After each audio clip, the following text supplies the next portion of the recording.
everything. I don't think the camera can capture it. I'm kind of blown away. For us, we put a video together. It gets a little bit easier to make videos when the game is just about to come out because things are done. So honestly, our part was easy. Super exciting to be here and see the excitement from the fans. It means a lot to us. Yeah, and you mentioned like the booth here is massive, but Starfield itself is one of the largest game undertakings that we've ever seen. What are fans going to expect when they get their hands on the game? Well, I think, if they played our previous games where you can kind of make the character you want and go do what you want, it's hard to express how big the game feels when you play it. Like, there's a planet I can O evento já começou? Opa! Opa! Eu estou jogando aqui o quê? O quê? Pera aí, na câmera. Não vai conseguir focar. Estou jogando aquele GTAzinho, mano. No Xcloud, mano. Aqui, ó. Usando o controle e pegar. Está funcionando muito bem. Não, bora pro evento, né, mano? Bora pro evento, galera. E aí, Otakus Gamers, tudo beleza aqui? Quem fala é Diego Kailan. Estamos de volta com o canal Negadão. E hoje, galera, hoje com um evento aí da Gamescom do Xbox, cara. Isso aí, velho. Vamos estar cobrindo aí o evento. O evento vai até 2 horas, pelo que eu fiquei sabendo. E vamos estar esperando o Arthur aí também, que ele vai participar aí do evento, eu acho. Minha vez se o horário cair certinho. E ele vai estar participando aí do evento, beleza? Então bora lá, mano. Vamos ver como é que tá, ó. O evento tá bem grande, ó. O stand do Xbox, cara. Olha que incrível, cara. Tá gigantesco, cara. Eu estou jogando aqui o GTAzinho aqui, ó, no Xcloud, né? Só já tá descarregando. Eu tava fazendo até a missão de planejamento quase agora também. Né? Está pegando muito bem o Xcloud, tá? Eu quero ver se vai ter alguma atualização, se vai melhorar para deixar mais rápido ainda, porque aí vai ser muito bom, porque ainda o Xcloud está na fase beta, entendeu? Então a gente vai ver aí se ele vai estar melhor aí, beleza? Eu tô numa missão de planejamento aqui. Isso. Galera, só um minutinho, vou pegar o meu carregador e já volto. Por enquanto é só conversa mesmo. Eu acho que eu vou colocar até que na Xbox Brasil aqui, porque talvez a legenda fique em português. Deixa eu ver se aqui tem. Deixa eu ver. Acho que aqui não tem, peraí. Deixa eu ver se aqui tem legenda em português. Pelo jeito não tem legenda em português. Tá falando um pouco aqui do Starfield, tá? Tá falando do Starfield. Vamos tá colocando no Xbox BR então, porque provavelmente lá tenha. Daqui da Twitch mesmo. Porque eu vi que eles estão fazendo evento aqui no YouTube. Deixa eu até apagar aqui. Deixa eu colocar Xbox Brasil. Deixa eu ver se eles estão tendo um evento aqui. Xbox Brasil. Vamos ver aqui se eles estão fazendo um evento, né? Caso qualquer coisa, a gente coloca aqui no Xbox Brasil mesmo. Então beleza, vamos colocar aqui no Xbox Brasil. Que aí fica mais fácil de a gente acompanhar também, né, mano? Vai ser as inteligente e tudo mais, ó. Chat BR também. Aí, beleza.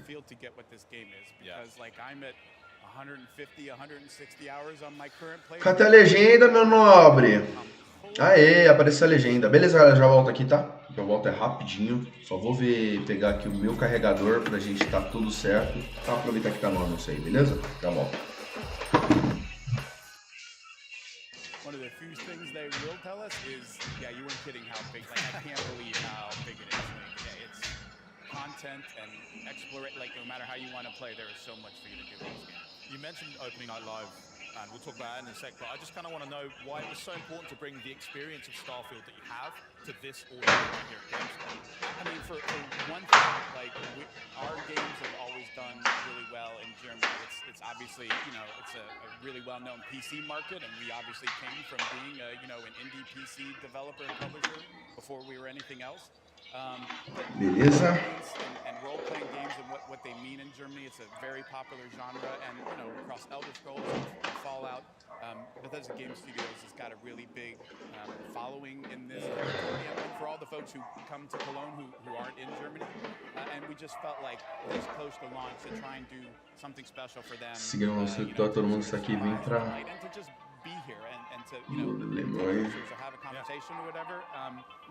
legal. They feel as special as they are to us. It's cool for me to see that you've got that glass cabinet full of all the different Starfield paraphernalia. We've got the Series X console wrap, we've got the Constellation Edition watch, and that helps me feel at least like we're so tangible. It's like it's right there. I can even like grab it. We're so close to launch. Plus, it's really good like shopping for birthdays. Oh yeah. So I want that. I need that. Yeah. Yeah. You've got the watch on already. Yeah. I'm jealous. Trust me. Love the watch.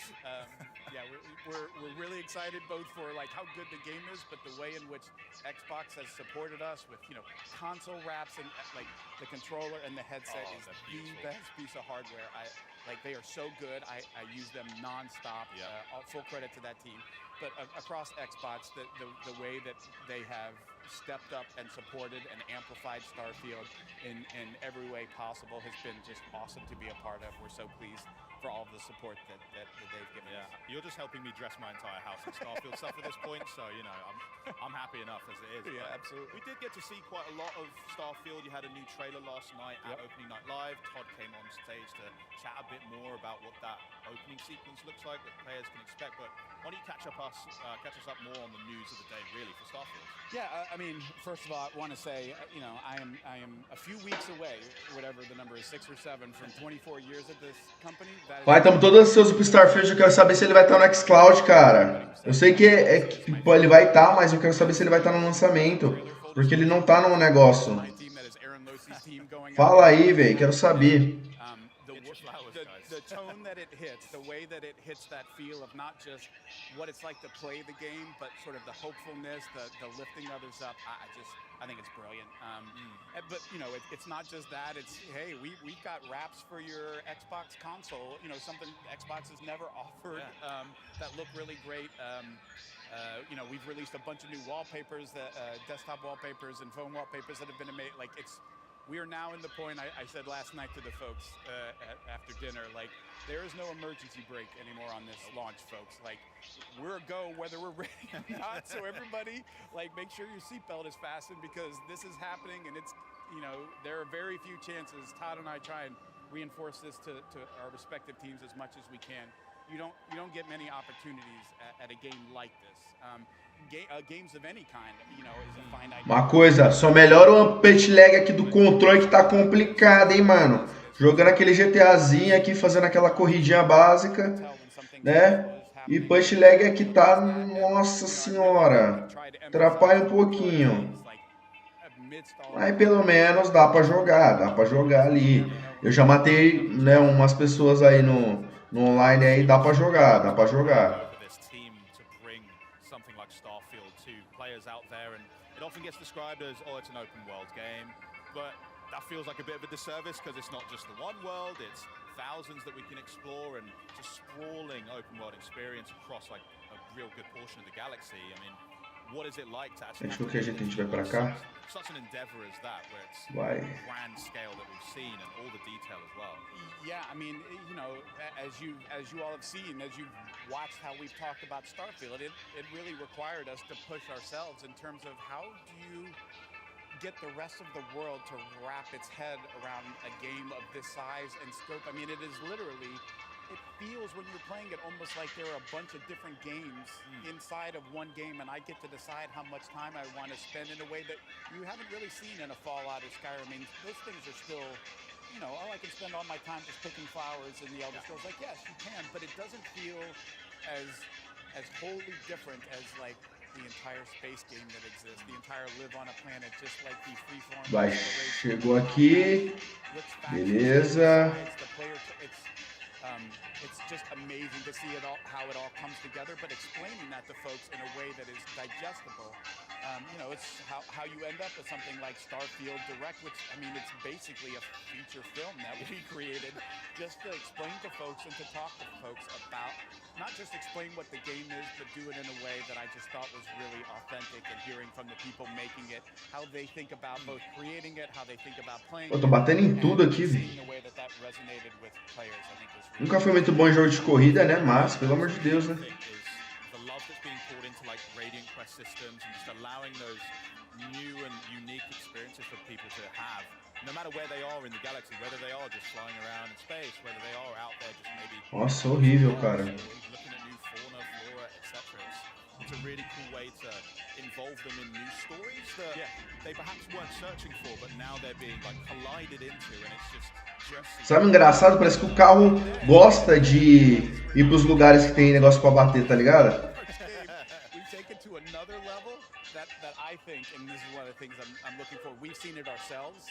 Isso que é engraçado, parece que o carro gosta de bater nas coisas, não gosta de me ver ganhando as coisas aqui na corrida e tudo mais. Muito chato.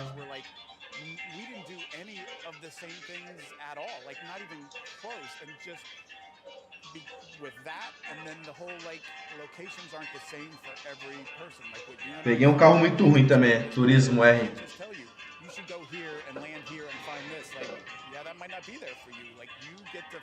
Já ter ido de desentorno.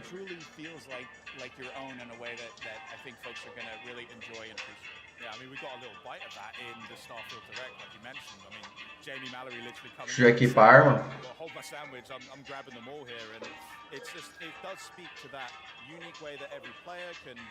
Tackle whatever situation they do come across, or even just back down to character creation, and that jumping off point of deciding, here's what I'm going to start off as. I have no idea where that journey is going to take me and how it might change me as a player, me as a character in this game, and it's all really fascinating. But what are the sorts of way that you tend to play it? I mean, I know you've poured in some time now, but well, look, when we're in this phase and like leading up, I don't play like I would, like I don't play like I'm about to when I get back home, where like, okay, now I'm gonna start like this is you got a job to do, right? Yeah, up to this point it's been Bethesda's character, and sort of the way I've approached it is sort of testing. I mean, I've been doing this for a long time. I've been interacting with our players playing Bethesda Game Studio stuff for a long time, so we know how they think. And I talked to Jamie after E3, and she's like, I don't get this. Like, why is this such a thing? And I said, Jamie, what you did is you tapped into the silliness factor that like you sort of tend to forget. Like you talk about Starfield, and yeah, but it's still fun. Like it's supposed to be about fun, and you put your finger sort of right on the pulse of the kind of nonsense that our players love to get up to, because we make a game that is about freedom, right? Like we embrace chaos. We give players more freedom than I think in a game like this than people really dare to in their games. Like that's part of what makes Starfield special. And look, that creates situations that we have to do a lot of work to make sure like this doesn't break, this doesn't create problems. But the payoff for that and like what players are allowed to do, like, wait, I can do this? Like I can spend all my time doing something as ridiculous as this? Yes, like if that's what you want the game to be about, that's what you should do. But we want you to go and push and try all of the different ways, because it's really Saia da pista. Like our story or how we want you to play. It's about how you want to play. So when I play, I spend time like I'm going to spend fazendo planejamento agora. Like what's it like to just be in outer space, spend all my time in outer space, landing on star stations, derelict ships. Pedindo pra sair da pista. And then I'll be like, okay, now I'm going to go land in this city, and I want to see how long I can spend not leaving this city. Like how many factions can I? Saia da pista de pouso, tá falando. Scar, ó, tá a galera do Starfield aí, ó, tá. Calma aí, galera, já presta atenção no vento, que eu comecei a jogar com planejamento aqui com a galera. E eu já saio aqui, tá?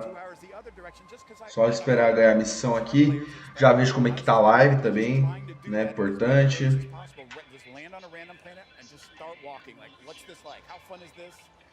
Lembrando que no finalzinho talvez a gente jogue um negocinho, eu não acho.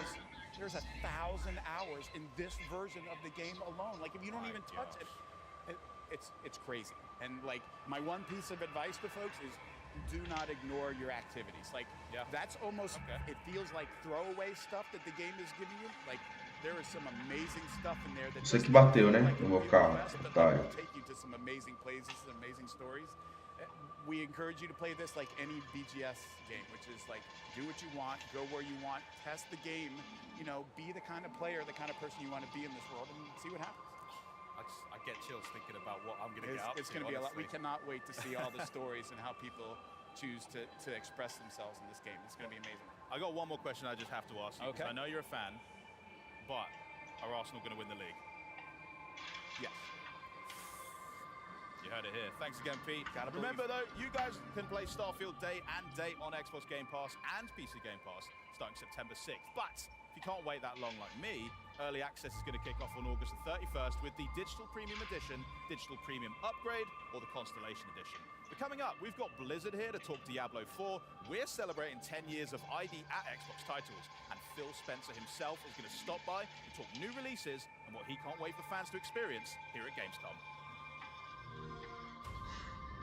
Vamos ver isso aí, galera. Starfield Xcloud.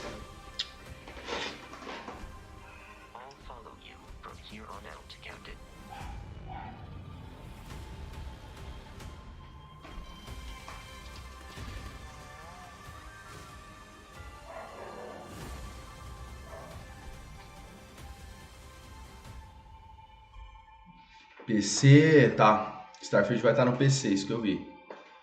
Mais e o Xcloud. Esse eu sei, o Xcloud.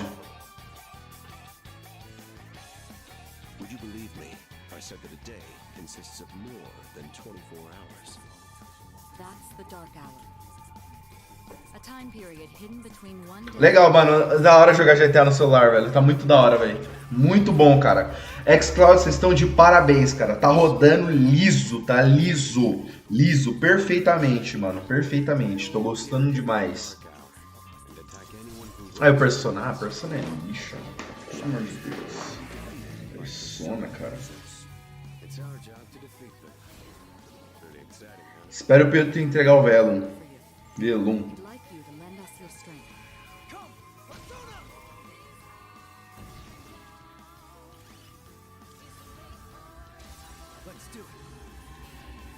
Olha, sabe como é que liga o microfone pra falar aqui no GTA V? Eu não tô conseguindo falar com o pessoal. E aí, bonitona, beleza? Fala aí, qual é, foi? Mas ainda assim...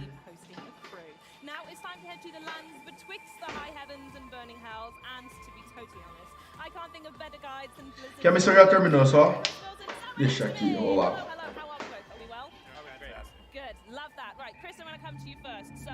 Diablo 4 Season of Blood was all over opening night live last night, but I want you to wrap up some of the key announcements that fans should be super stoked about, just in case they missed it. Sure. So the Season of Blood will launch on October 17th. We're really excited. The reason why we named it the Season of Blood is we're actually going to be bringing vampires into the world of Sanctuary. Well, yeah, makes sense. It's not like you're turning the whole place into a bright red swimming pool. There are other reasons, yeah. Precisely. So what's really exciting about that is we're going to have a new quest line. There's going to be a new villain, a vampire villain who's basically bringing... Deixa eu olhar o mapa. And you as the player need to... Deixa eu ver onde tá o Velum. And in doing so, you'll partner with a vampire hunter, voiced by Gemma Chan. Yeah. So we're super excited to have her join the cast, the talented cast of voiceover actors on the game. In addition, you'll have access to new vampiric powers. So that's really going to change up the gameplay for our players. Yeah, big time. Really excited about that. New legendary weapons and items that you can collect. Missão concluída, galera. Missão concluída. Bronze, prata, ouro, platina. Tá. Eu tirei prata.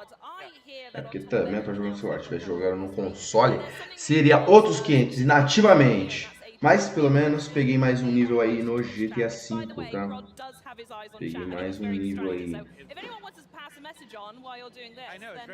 Bom, faltava só pouquinho também pra eu passar. Na Twitch, missão se quiser. 30 mil só. 20, 30 mil.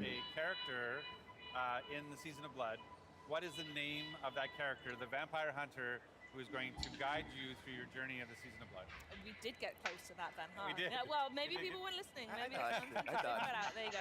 Well, the people that someone who's Eu going tô com quanto de dinheiro no GTA? Eu estou com 2 milhões já. 2 milhões de dinheiro.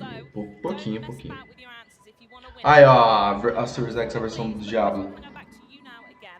With Season of the Malignant in full swing and thoroughly on quick resume on my console as well. I want to know, with the approach of Season of Blood coming up, what have you learned so far from the reactions of this first season? Não que eu pegar o PC, eu não vou precisar do Series X mais, mano. Pegar o PC, mano. Senão o Game Pass já era, filho. Não preciso de mais nada, não.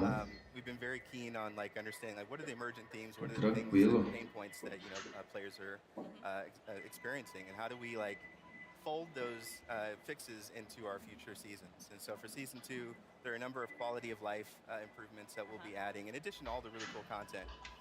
So a few examples, inventory space with gyms in particular has been... Because I do find myself going back quite often going, I like these, I could do something with them, but you just need to get out for them. Exactly. I like picking up everything. Even when I get to high level, I'm not just picking up the yellow stuff or the red, I'm getting everything. So yeah. That's a good one.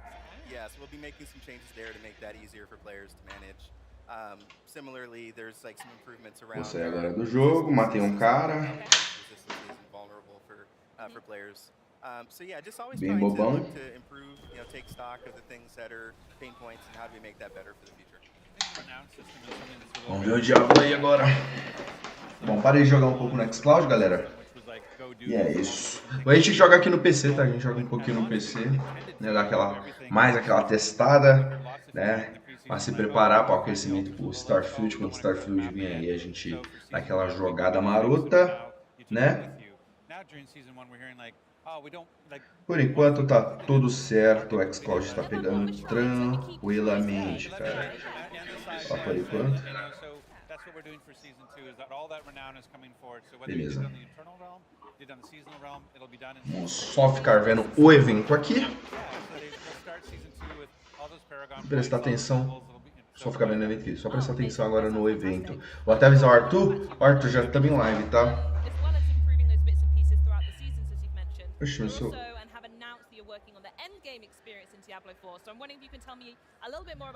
E aí, Arthur, já estamos em live já, mano. Né? Só você colar aí quando você volta, quando você sair aí do curso, você dá um toque aí, mano. Arthur fez universidade. Fiz um curso técnico de noite. Pera aí. Esse carregador tá meio bosta, viu? Coloca aqui no evento, mano. Vou apanhar minha live aqui, só pra ver se tá pegando de boas. Pegando bem, legal, maroto.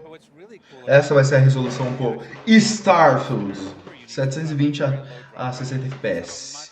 Tá tranquilo assim. Vamos acompanhar o evento aí, ó. And so that's going to be really exciting to be able to go and farm those uniques from those bosses. And it even leads into season 3. We're not really talking that much about... Não sei porquê, mas eu adoro também esse controle, mano.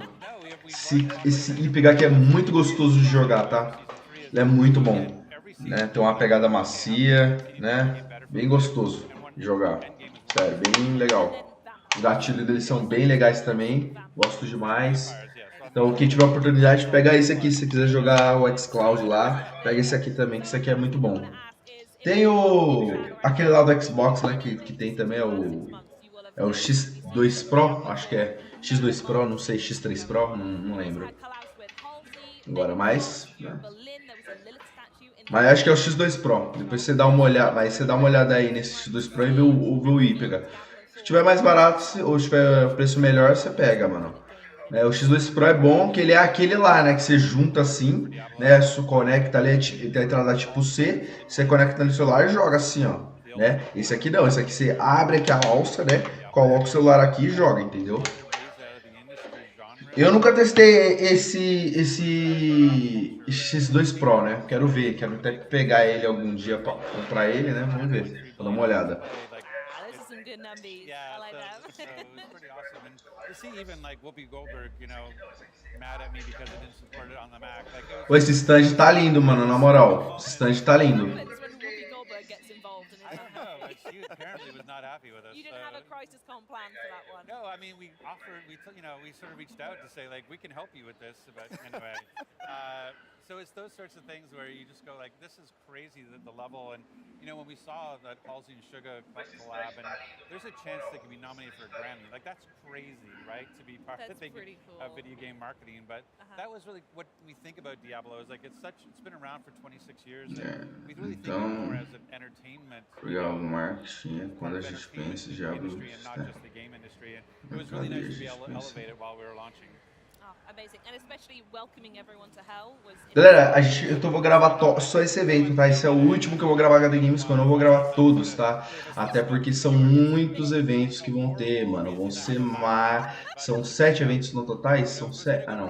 Vai até dia 22 até dia 27. 26, né? Não, pera. Não, são 5. São 5 eventos, né, galera, no total. 5 eventos. Então eu não vou estar gravando todos, tá? Na semana em si. Mas, né, já gravou o dia 22, a gente tá gravando esse, já tá bom já, né? Já deu pra ter uma ideia da Gamescom. Esse jogo era bom, hein? Esse jogo era bom não, é bom. Aquele jogo lá. Mostrou o primeiro. They're not afraid to go outside of the comfort zone of what is currently popular, what will... Muita gente gostou do jogo lá do Black Desert, né, mano? Da empresa do Black Desert. É legal mesmo, é legal. É um jogo bacana. Espero que também venha no Game Pass, né, mano? Seria legal. A gente poderia estar jogando ele. Pra dar aquela testada marota, né, mano? Como a gente sempre faz. Black Desert, a série vai voltar também, tá, galera? Só tô dando uma acalmada. Mas a série vai voltar também de Black Desert.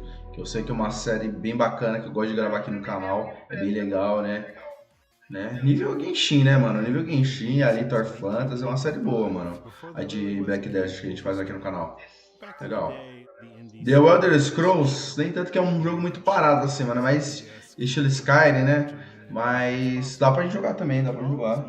A gente fez alguns episódios aqui, né, no YouTube, né? A gente pode jogar assim. Because true indie developers are responsible for the game, obviously, and then also marketing and PR and distribution. We all came with this kind of old school mentality that you get a big publisher, you can't build your own team, and all of this mindset that kept our thinking a little bit too small. And I think a lot of that changed in the early 2000s with the rise of things like the Xbox program and Steam and all this. Galera, vai lá no Tower of Fantasy, mano. Tá dando umas recompensas bem bacanas, tá? Essa semana. Então entre logo todo dia que você vai ganhar vários núcleos vermelhos, cara. Um núcleo vermelho é pra dar 10 tiros no totais. 10 tiros, tá? 10 tiros. Então logue todos os dias pra você tá pegando as recompensas do núcleo vermelho. Porque vai vir personagens muito fortes aí no próximo banner. Então vai, mano. Vai, só vai. Né? A Saka eu já falei que eu vou estar pegando ela no console e no PC. No PC e no mobile eu vou deixar ela de lado, tá? Minha PC Mobile é tudo vinculado na mesma conta ali. Eu vou deixar ela de lado, eu não vou estar pegando o pacote, porque aí vai dar mais de... Vai dar mais de 50 reais, cara. Então pra mim não vai compensar tanto assim. Não sei, né? Mas eu posso estar pegando a saque, posso estar pegando a saque no console e posso estar pegando a FIG no celular, tá? Pode ser. É uma alternativa.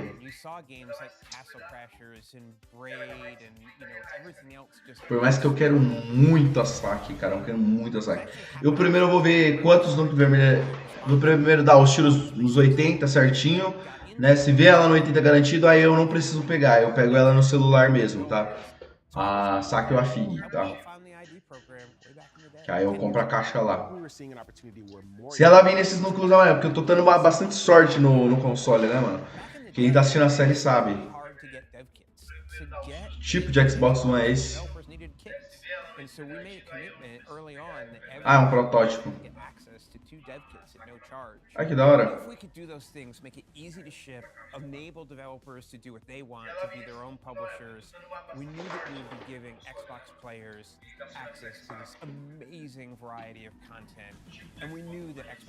Bora, Xbox! Mostra mais algo de interessante. Fala da atualização do Xcloud. Pelo amor de Deus, cara. More than 1,000 people apply in the first hour after we announced it until the website crashed. I think the big thing that we understood by the end of the show was like, oh my gosh, we have so much work to do. Anunciamos isso. That'll slow them down. We wanted a program that made sure that people who we had never heard of would be able to come to Xbox and have fantastic success. And so whether you were a long-standing developer or whether you were like, you know, two brothers in Canada who had like a bonkers idea to hand draw every frame of a video game, we wanted to make sure... Cuphead aí. Our original team started off with my brother Jared Moldenhauer and I always wanting to make a video game. And As we got through some initial ideas and some initial concepts and how the game was going to go, we pulled in my wife, Maya Moldenhauer, and we started as this small, tight-knit team and expanded from there. Studio MDHR at the time, was a wonderful small family based in Canada who had this amazing game. They had a vision for a game that's unlike any game anybody's ever made before. You can say, oh, there's been run and gun games before. There've been hand-drawn games before. Nobody ever thought to put them together the way they did. Cuphead.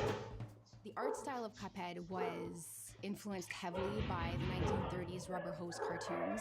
So we took that art style and married it with the retro games from the 1980s era that we grew up in. Pera aí, galera, tem apertando a campainha. Pera aí, só um minuto. The game is so cute, it's It was less a choice of us wanting to make the game hard just to make it hard, and more of the fact that Cuphead had to be hard to be a fun game. We had to love every aspect of what we were doing. That means every creative decision had to be something we truly loved. The thing that stands out in my mind was we were in LA at E3 and we were announcing Cuphead. And everybody goes crazy. It was just such an amazing moment. That feeling is still there. I almost get choked up sometimes when we talk about it because, we talk about how we had put so much on the line.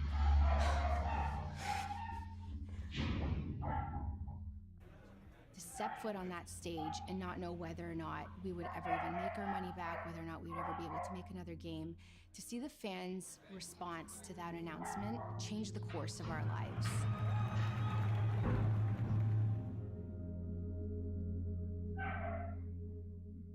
It had so much success now. You get a marionette, you can watch a Netflix show, you can get like a pencil case. It's so cool to see Cuphead everywhere. But in a lot of ways, it was kind of like the prototypical, what we were hoping was going to happen when I Did Xbox started. Hello all, thank you for coming to this very important informational meeting. The first time I heard about ID at Xbox, I was doing Thimbleweed Park. Prior to then, it was really kind of just me. Things like Steam are a black box. You fill out some forms, you put a game up there. We didn't have a ton of money for things like marketing PR, but we were invited to a whole lot of events that ID and Xbox was putting on, ability to show our game. They gave us, nice placement on the dashboard and things like that. So it was really good. One of the key things of ID at Xbox is listen to the developers. When we want to get great games to players, the way you do that is by listening to developers and making sure you're making a program that works for them. Astroneer is an independent title. The four founders really wanted to venture out on their own, start their own project, take ownership over every part of development. When the original team was building out the game, they were really looking for a creative partner to work with to execute on that vision and also give them a little room. And ID at Xbox stepped in and said, hey, we want you to make whatever you want to make, and we're going to give you the resources that you might not even know that you need in order to do that. We launched into game preview and into early access, and it's an amazing success right off the bat. And so I think once we realized that people were going along on that ride with us, we just saw it as a way to just keep building it out. And at this point now, I think we've updated like 4. O que eu perdi? O que eu perdi? Over the 2 years of ID at Xbox, we've been reaching developers, having a lot of cool developers bring their games to the platform. But we also recognize there's more we can do to reach our underrepresented developers. The mission of the Developer Acceleration Program is to empower developers with the information and resources needed to bring their creativity, innovation, and originality to Xbox. Pera aí, rapaziada, só deixa eu ver aqui se é pra buscar meus irmãos. Qualquer coisa eu vou lá rapidinho. Quer ver aqui? Studios led by members of the LGBTQI+ community or indigenous people. There's a studio that's focusing on accessibility. Another group of developers that we support through the DAP program are developers in parts of the world that are underrepresented from a game development standpoint. I recently had the chance to attend the big festival in Brazil. There's a studio called Sudaril. They're making a game called One Beat Men. This is a game about Afro-Brazilians and beatboxing. Raji is a game by Nodding Head Games from India. They made this beautiful game. It's an action-adventure game revolved around this young female protagonist. There's a lot of adaptation from the mythology from India. Deixa eu só ver It's just aqui. very authentically Indian. A Space for the Unbound, which is a game from Indonesia, is a really, really beautifully crafted game. It's just a really nice... Já nos 40, como meus irmãos aqui ainda não tá em casa, eu vou lá buscar eles, tá? E já volto aí. Eu vou deixar rolando a live, tá? Vou deixar rolando aí pra vocês. Vocês podem ficar aí assistindo de boas. Eu vou estar buscando eles rapidinho, mano. Vai demorar uns 10 minutos. Não tá tendo nada de importante mesmo, mano. Tá falando daí de Xbox. Aí depois eu dou uma olhada na live, mais pra deixar vocês aí internados aí do assunto. Pra quem quiser acompanhar aí no canal. Ó, Game Pass.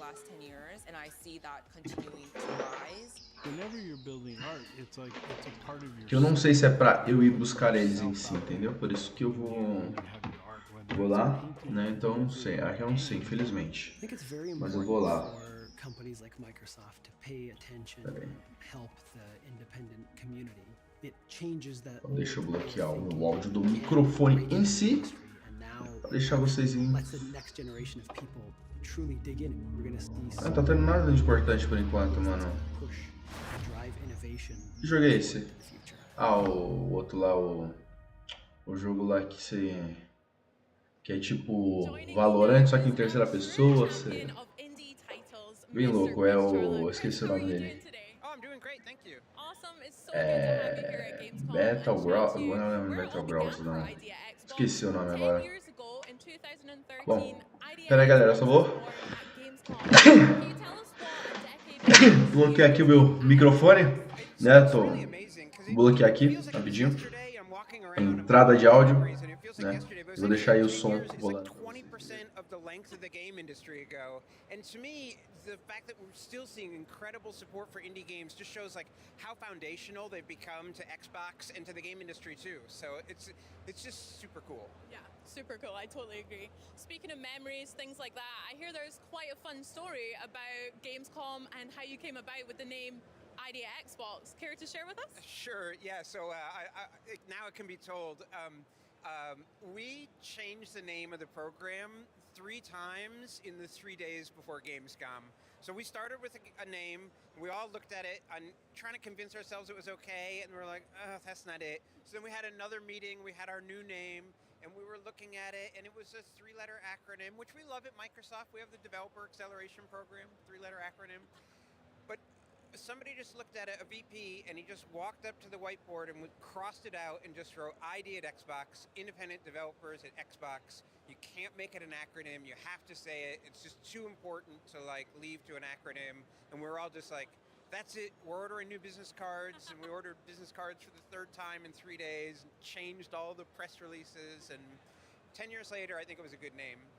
I think so too. It fits so well, especially for all of the games that I'm really excited to get hands on stream, as well as on the booth floor here at Xbox. I mean, we were chatting about Thirsty Suitors. That is one that I really can't wait to find out about. And Little Kitty Big City, obviously. Can you tell us about some of your highlights that you're excited for fans to see over Gamescom? Oh yeah, well you just named 2 of them. Another Crab's Treasure is another one. It's a Souls-like where you play a crab, which is everything I want in an indie game. And I actually just played Island of Winds like right before we went on, and I hadn't played it before, and it is creepy as heck, and it's just so good. I mean, I only got to play for like 5 minutes, and they just do such a good job of creating this atmospheric, creepy village that I'm just about to get to the first house and explore, and then now I'm here. But yeah, that game looks really cool. Cocoon. I think we have about a dozen games here from the ID at Xbox program, so super excited for people to check them out. And we've even got a couple games behind closed doors for the press to look at, and so very exciting. Awesome. We need to have more of a chat and go and play these afterwards, because you named 2 of my favorite things, Souls-likes and horror games, so I can't wait to find out more. So that's what's happening this week and in the present. Can you tell us a little bit more about the future of ID at Xbox? Yeah, so I mean, ID at Xbox has always been about empowering developers, and at GDC we announced we were going to make a couple changes to just try and do that better, always trying to improve. And actually Monday, we launched a new portal for developers in the ID at Xbox program. If they go to their dev portal, you have to have an NDA and all that kind of thing. You can now directly pitch a game to Microsoft for a deal such as Game Pass or another deal opportunity.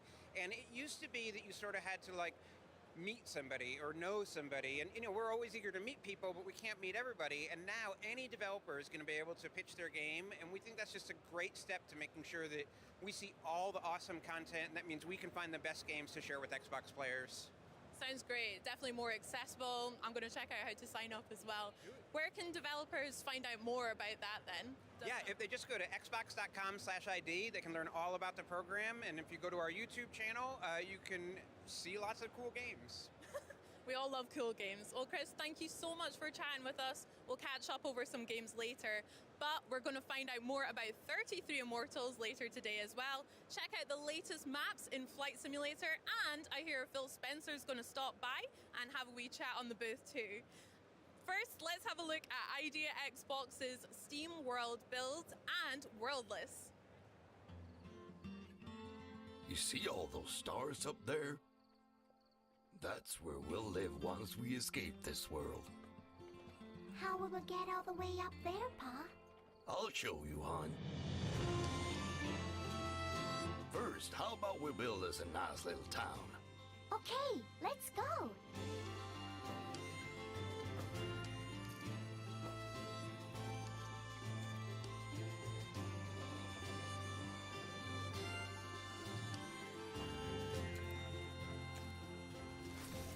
We'll need the help of a whole lot of Steambots to make sure we get all the resources.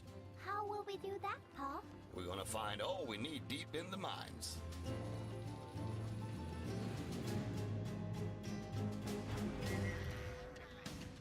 Are you gonna work in the mine, Pa? No, I'll leave that to the professionals.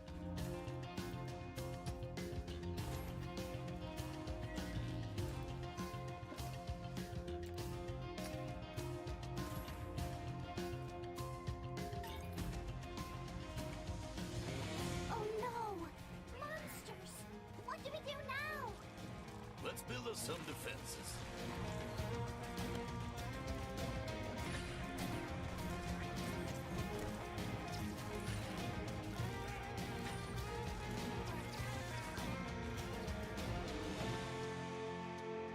Hey, what are you doing? They're collecting pieces of our rocket, hon. Wow! When do we leave? Real soon, hon. How about you search us a new home? Hooray! I'll be at the observatory. I'll look for the nicest, best star. And we'll also have a movie theater, a roller coaster, and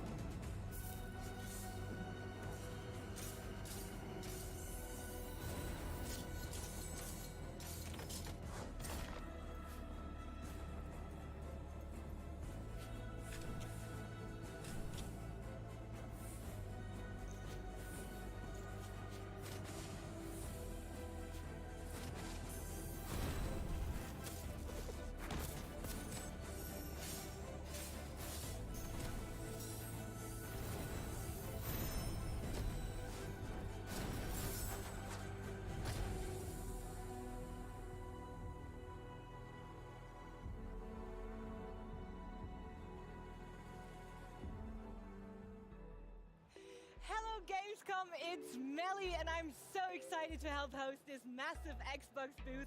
We've got so much in store throughout this show and I can't wait for you to see it. But now it's time for another Xbox Game Pass Ultimate giveaway. So type !day1 in Twitch chat to be entered. But that's not all. We've been excited about this next title since it's made a splash earlier this summer on our Xbox Game Showcase and Extended.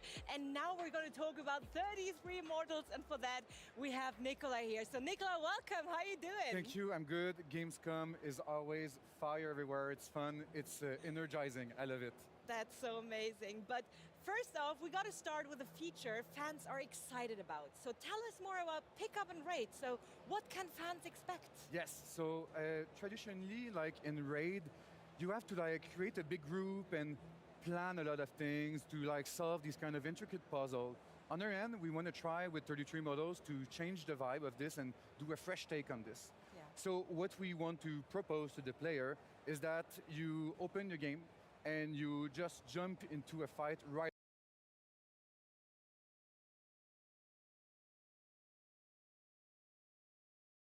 away, like without any wait and any planification. So let's say you're a player, you're alone, you go in alone and you just go through a portal and you'll be already fighting hordes of monsters and epic bosses. And you won't do it alone. You'll be also with 32 other players. So what if I don't have 32 friends? Exactly. Well, who does? Well, we do have 32 friends minimum. I hope for you. But let's be honest. Do they play always the same game as you at the same time? No, they don't. And I think on my end, I only have like 2 or 3 that are at the same time playing the same thing. And this is what we wanted to also like avoid. It's going to be a seamless experience where you just jump in, matchmaking will be done automatically, and people will just join in. You can join alone and also with other people as well. You'll be able to queue up with a little party if you want of your own with friends, because we have friends, right? Of course. And then you'll be able to join and face all the different challenges and have tons of fun. That sounds so amazing, actually. But what is your take on usual raid-like player roles? I'm sorry, can you say that again? What is your take on usual raid-like player roles, like tanks, Yes. support? So on our game, what we wanted to tackle is the fact that we are different, but in the same time, all the players start the same. So all we do with this is that we equip a weapon, and this weapon will define your role. We will use 4 different roles: tank, support, range, and melee. So for instance, we have the Bow of Hope. If you take that, that means you'll have a bow, you'll do damage from afar. That's more my style and more my gameplay. And this is like just our ranged fighter. On the other hand, we have just the sword, and with this one, you can dash. You can dish a lot of damage, and also you have a special attack that makes you guard. So it's more of a tank on the tank role. We'll make sure that we build these weapons to have all these roles supported. We are now working on the support and also on the melee one, and all this together will give like good gameplay combination. That sounds so amazing, Nicolas. And I mean, this game is about so much more than just life and death. So please take us through how players begin the story and what progressing means to your like overall goal. Yeah. So our game, in fact, we start as a player that now is dead and is going to eternal life. Okay. And in fact, in this, the Almighty looked at you and saw that your life was full of sins and problems, so he's giving you eternal punishment. So it's not dramatic at all. So we're fighting the last judgment, basically. Almost. Okay. So then, when you go into the game, we took inspiration of the Divine Comedy by Dante Alighieri, which is a poem from the 14th century, an Italian poem. And you start in the dark woods, this place where all the players will gather, and you're this like wandering souls, and other souls will come, and you just don't wait for your eternal life. You want to challenge the Almighty. So you'll take all these players with you, and you go to the gate, and you go through Inferno, Purgatorio, and then Paradiso, while facing tons of like monsters and epic bosses. You will go through these things, but you may also go through these things. Dying is part of the process. You may also die. And then after that is part of the process. And then after that, as bad as it sounds, you will go through these things. And you want to make sure that every time you play, you'll get some new potential upgrades. We have like a perk system that you'll be able to equip that will affect your weapon. We want to make sure that every time you get more and more experience, the more you get some new potential upgrades. We have like a perk system that you'll be able to equip more and more. And the more you go, the more you'll be able to and you'll get more and more experience. The more you play, the more you'll be through the whole game to the game, and then you'll play through more and more, and the more you'll go, the more you'll be able to like, go through all these challenges that are just ramping difficulty through the whole game. In fact, with all these 3 steps. That sounds so at the beginning of the game, can you tell us a bit more where the name comes from? 2018. Yes. In fact, 33 Mortals, we are a small studio, and we decided at the beginning of the game, we brand new team that will take care of this game because it's an online game. It's something different that we did before. So we started with 3 people. We are a small studio, and we decided to add a new brand new team that will take care of this game because it's an online game. It's something different that we did before. 100 players. 3 people. We were a bit 22, which is pretty nice. Dreaming. And at the beginning, we wanted to have right? And then you condense it to something more manageable. 100 players. Exactly. We were a bit through brainstorms and realizing what we need to make sure that the raid experience is nice and enjoyable. More manageable. And also, exactly, by discovering that in the design committee and realizing what we need to make sure that the raid experience is nice and enjoyable. And also, by discovering that we realized that maybe 33 is the magic number. And it was the perfect number of players, and then it created the 33 Then Mortals. we realized that maybe 33 is the magic number, and it was the perfect number of players, and then it created the 33 Mortals title. That is such a cool story. Thanks for sharing it. So in fact, can you tell us a bit more about we the are art style because it's not only fun I'll say to play, I bet. to do beautiful and crafted game. In fact, the art style, which is for animation, renowned. I'll say renowned to do beautiful, and it's a challenge because on our end, and as you see on some of the animation, it's a top-down view, so it's a different view that we haven't tackled before. And it's a challenge because on our end, and as you see on some of the gameplay, that is very hand-drawn, a top-down view with a challenge of having this view that we haven't tackled before. And it's a challenge of keeping this aesthetic that is very hand-drawn right now. With the challenge of having this crisp gameplay and good gameplay experience, it's a challenge, but we did it, and we're very proud of what we have right now. How many times have you changed direction? 2018. Not so much, in fact. It was more a matter of having that we'll be launching soon. How many times have you changed direction? Not so much, in fact. It was more a matter of having bigger with people, and then it takes time because we're not so lot. But when you are a few people, and the team got bigger, it's nice. And yes, there was some changes here and there. But when you are a few people, it takes time before it just develops. And yes, there was some changes here and there, but it's just normal through like game development, and we're pretty happy of where we are right now. Like get their hands on the game, so when we can when can get the community like get their hands on the game, so when we can start playing? So we're early next year, so we will clearly have some moments where we'll need players before our launching date. And players early next year, we will clearly have some moments where we'll need players to come in, and players please. And you can join our Discord as well. Go to join the community. 33immortals.com. It's going to be great when you can join our Discord as well. The game join the community for the community as well and for the people. It's going to be great when you people. It's going to be good for us to just make sure that we balance everything out properly as well. And for the people next year, it's going to be great. It's going to be good for us to just make sure that we balance everything out properly as well. Early next year, it's going to be great. And then we'll ship later the year next year as well. Thank you so much for being here and for sharing all the information about 33 Mortals. Thank you so much for being here and for sharing all the information about 33 Mortals. I will. I was just taking notes, and you will see me on the Discord. I will. I was just taking notes. We've got more in store today, including a chat with Phil Spencer. New update from Microsoft including a chat with Phil Spencer. You just got to see from Microsoft Flight Sim with a quick look at the Xbox booth tour. But first, here's Benny with a quick look at the Xbox booth tour. We've got coming up tomorrow. Welcome to the world's largest Xbox playground. This booth is not only 45,000 square feet last year, but it's also the ultimate Xbox last year experience. We've got a lot more in store tomorrow with a full booth tour. We've got a lot more in store tomorrow with a full booth tour. But here's a taste of the booth experiences everyone will see is the huge Starfield. The first thing everyone will see is the huge Starfield experience towering over the booth.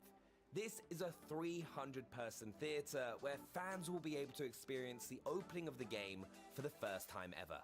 Forza Motorsport has the best parking spot in the booth, and fans will be able to see super fast German sedans race around Spa in a Builders Cup career demo. We're also celebrating Porsche's 75th anniversary with a beautiful Taycan and 6 custom Xbox Series X consoles. We just shadow dropped it at One Night Live last night, but fans here don't need to miss out. We're giving them a chance to play Age of Empires 4 on console with a controller. Then there's the chance to play the new medieval fantasy masterpiece, Towerborn. Looking for a new and unique title, the Idea Xbox experience should be your next stop. Plus, we're celebrating ID's 10-year anniversary. Then it's Cyberpunk 2077's turn to WoW, with game stations featuring the new expansion, Phantom Liberty. Now here is a selfie that I thought I'd never take. Leave it to the Elder Scrolls Online to shake me to my very core. And right over here is where you can get ready for takeoff with Microsoft Flight Sim. Plus, fans of the zone can finally get their hands on Stalker 2. Want more booth action? Stay tuned tomorrow when we walk the floor.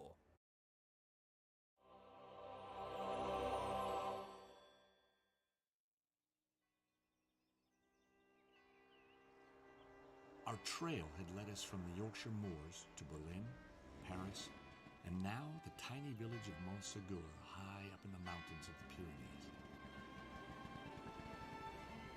So here I was, remembering a murderous clown, a deadly explosion, and a day that changed my life forever. Ó, está desabilitado. Eu perdi o que, galera? Teve o que de bom no evento até agora? Ó, deixa o evento rolando aí, mano. Deixa o evento rolando aí, pera aí. Tô atrapalhando. Sure, un vin blanc, coming up. And if you see a clown,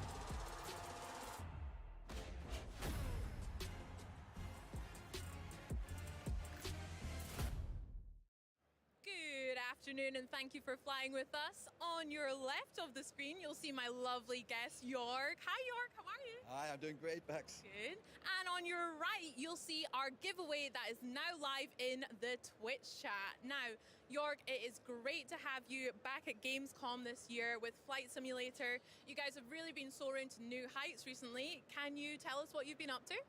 Yeah, I mean, so it's great to be here at Gamescom. Bex, pleasure to meet you. We've been on quite a journey over the last few years with Flight Sim. We just celebrated our 3-year anniversary, and we couldn't be happier. Both the core sim audience really have embraced the sim as the home of their hobby, and then we found a whole bunch of new people that have never tried Flight Sim before, and they're happy and interested. So it's awesome. We've already announced we have over 12 million unique users. But some of the stats are just incredible. Like there have been over 700 million flights taken, 77 billion miles flown. So that sounds abstract, right? So it's 2 million times around the equator. Or if you want to go galactic, you can say it's 120 times from here to Neptune. Wow. Oh, it's incredible. Yeah. That's a lot of flying. I mean, I'm one of those new players as well that hadn't played it before, and now I'm obsessed with Flight Simulator as well. And we're back at Gamescom. Last year, you guys really put on a show with an amazing recreation of Cologne, as well as flying helicopters up the Rhine to the Messe where we are here. What can we look forward to this year at Gamescom? Yeah, we love Gamescom. I mean, the vibe of the show, everything here is super cool, and it's so much fun for us to figure out what would make people happy, you know, here in this region, beautiful region of the earth. So this year we did, plus I'm German, you know, I don't know. But this year we did two things. We did, and I've done little videos for you. So the first one is what we call city update. We call this one City Update Western Europe. So instead of doing another German city, we said, why don't we take the countries around Europe? So we have a little trailer for you. So yeah, let's take a look then.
Jorg, that was so pretty. I'm always blown away with Microsoft Flight Simulator's ability to recreate the world so accurately as well. But you mentioned 2 videos for us. What else can we have a look at? Yeah, the second one is it's near and dear to my heart. So there's a long history of aviation in Germany. It goes way back to the Zeppelins and stuff. And we've explored some of this in Flight Sim already with the Junkers F-13, which was the first metal passenger plane. The DOJ, that was the first one that crossed the South Atlantic. Then the Junkers U-52. But when you grow up in Germany like I did, there's one plane that stands above them all. It's a real, pinnacle of German aviation, and it's called the DEIXA from Dornier. We have a trailer. Let's look at the trailer then, the DEIXA.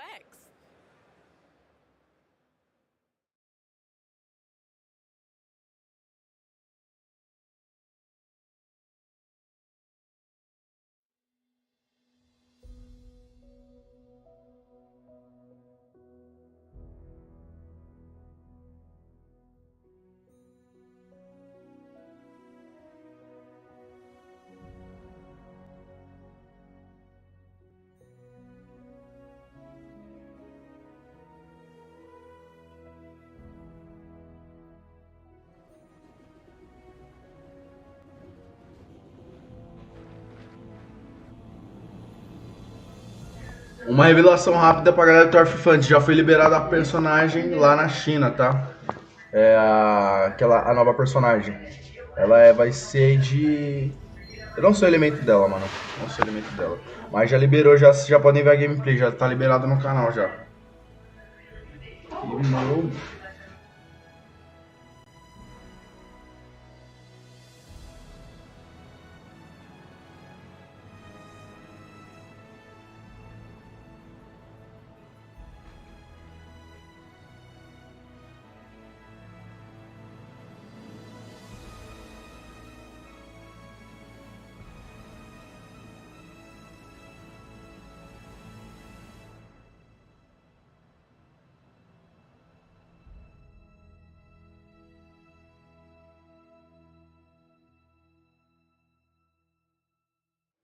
My goodness, I can't believe they could fly something like that. I mean, those wallpapers alone are fantastic.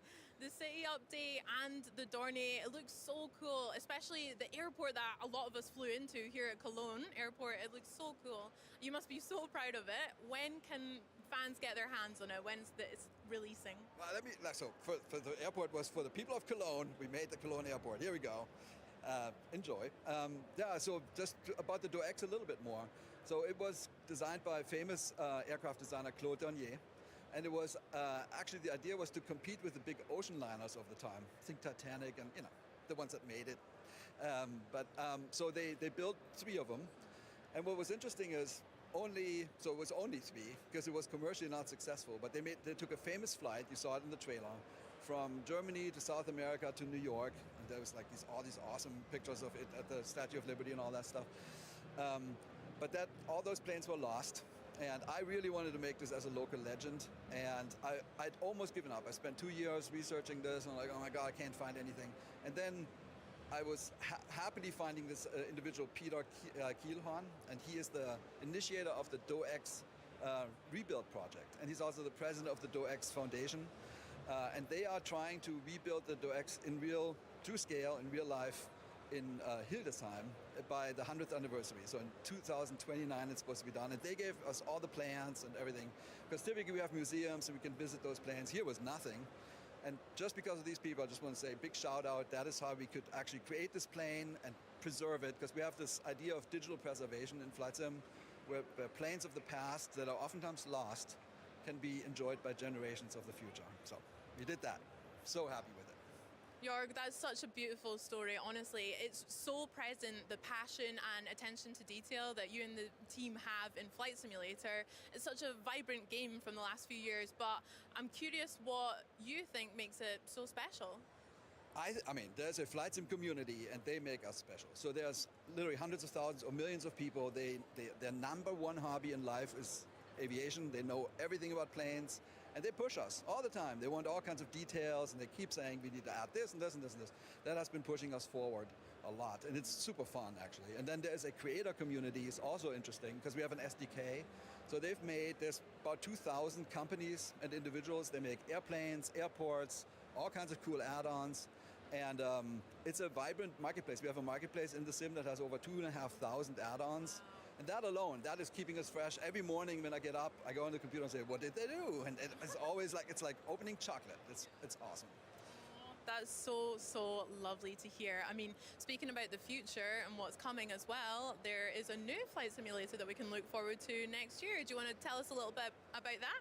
Yeah, Flight Sim 2024. It is by far the biggest undertaking ever in simulation. The team is almost 500 people now. We've been working hard. We're adding realistic aviation activities. So it's not just you, the plane, and the planet. It's what planes actually do in real life. So it's if you're interested in aviation at all, this is the one. And I think we're going to have it here next year at Gamescom. I'm really looking forward to showing it. Well, I can't wait to see it as well. Jörg, congratulations to you and the team again, and the community as well. Thank you so much for chatting with us here at Gamescom today. And from one fan favorite to another, we're going to catch up with the team behind Age of Empires Anniversary Edition to find out what it takes to make such an iconic PC title work on consoles. Let's go.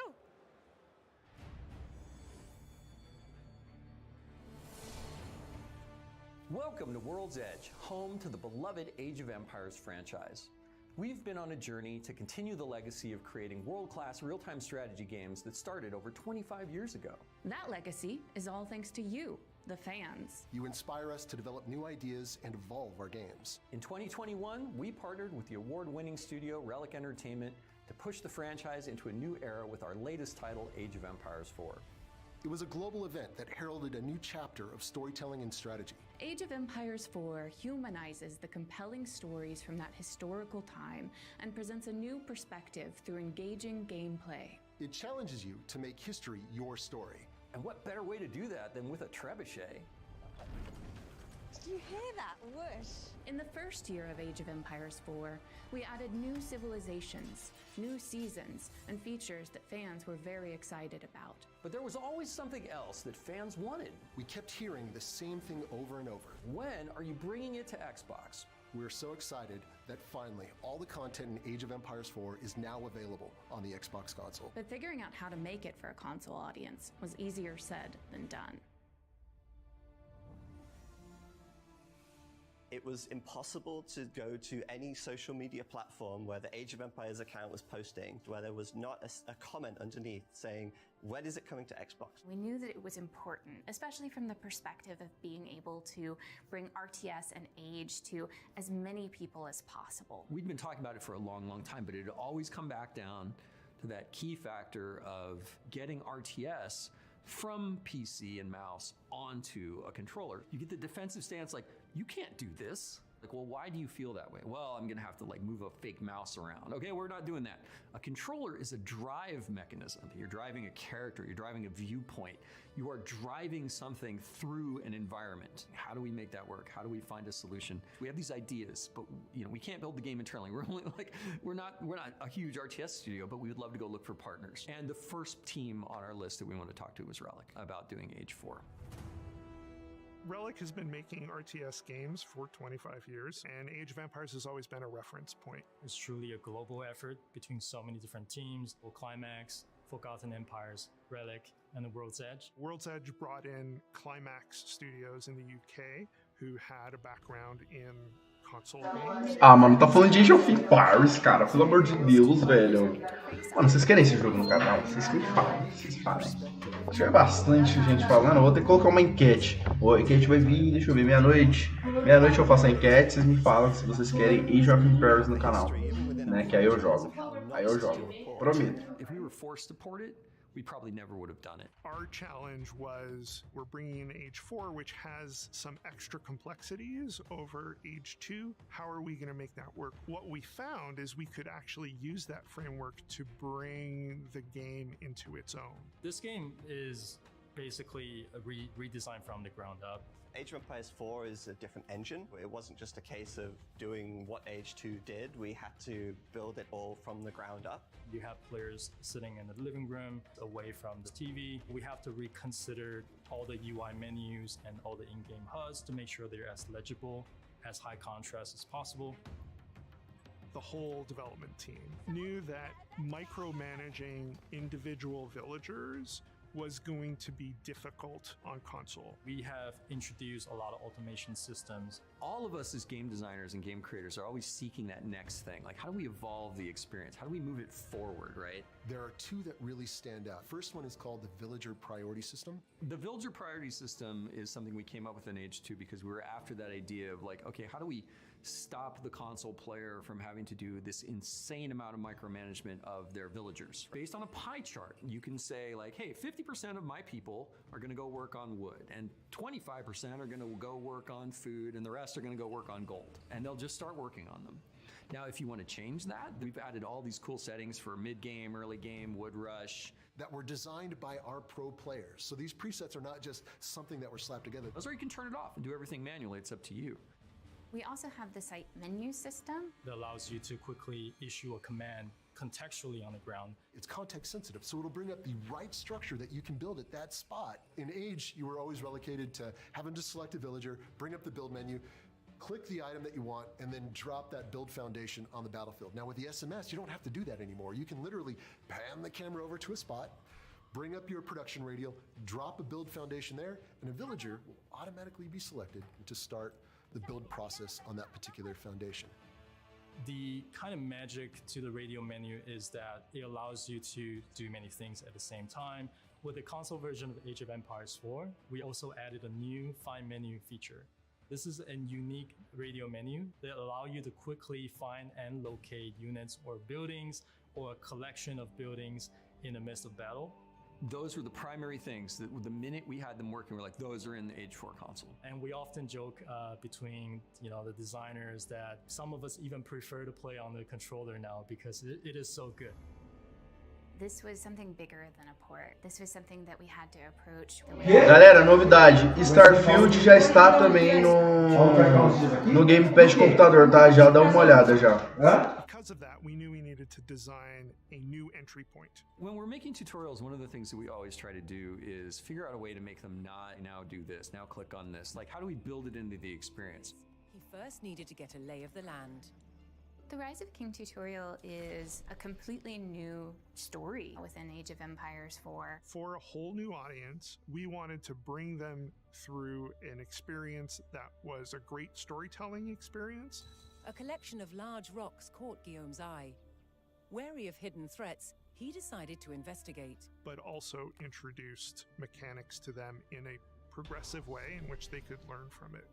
We definitely ran into things where we realized that some of the ways that we were building graphics and units were not as optimized as they need to be for something like a console to run really smoothly. But there were things there that actually ended up improving the PC game as well. I really hope that when we bring all these new console players into Age of Empires 4 for the very first time, that they get to share that enjoyment and everything that we love about the game with their friends and their families, much like I did with my dad when I was growing up. Well, that community is so special to me. I met my wife playing Age of Empires, and maybe when we have children, they'll play Age of Empires too.